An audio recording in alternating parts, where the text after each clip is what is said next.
Ce qui se passe actuellement autour de Damiba, du Togo et du Burkina Faso, ce n'est pas une histoire de justice.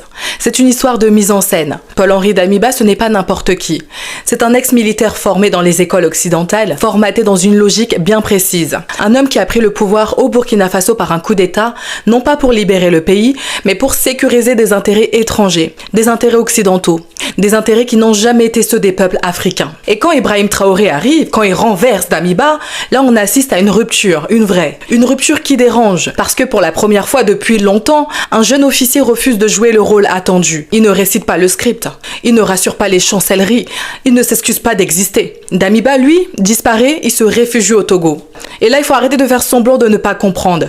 Le Togo, ce n'est pas un pays neutre dans cette histoire. C'est un pays dirigé depuis des décennies par une dynastie. Une dynastie issue d'un système qui a éliminé Sylvanus Olympio. Sylvanus Olympio, le président togolais qui voulait sortir du franc CFA, qui voulait une souveraineté réelle, qui voulait que le Togo décide pour lui-même. Il a été tué. Et pas par hasard. Il a été éliminé pour des intérêts étrangers. Et la famille qui règne aujourd'hui au Togo est directement liée à ce système-là. Ce même système qui neutralise toute tentative d'émancipation réelle en Afrique. Alors quand Damiba arrive au Togo après avoir fui le Burkina Faso, vous croyez vraiment que personne ne savait qu'il y était? Vous croyez vraiment que personne ne savait ce qu'il faisait? Vous croyez vraiment que ces tentatives répétées de déstabilisation, de coups d'État, de manœuvres se faisaient dans le vide? Il a essayé. Encore et encore et encore depuis l'extérieur. Et aujourd'hui, subitement, on nous explique que le Togo l'arrête, qu'il l'expulse, qu'on va le livrer. Mais il faut être lucide, c'est un écran de fumée.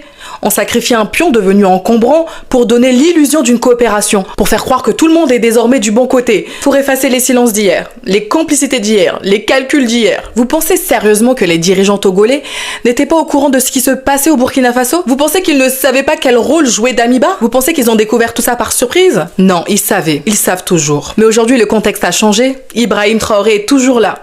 Le peuple burkinabé est derrière lui. La rupture est visible.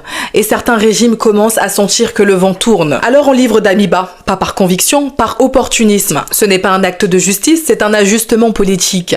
Une tentative de se repositionner sans jamais remettre en cause le système qui a produit Damiba. Le même système qui a tué Sylvanus Olympio. Le même système qui recycle les élites dociles et jette les pions quand ils échouent. Le problème n'est pas Damiba seul. Le problème c'est le réseau.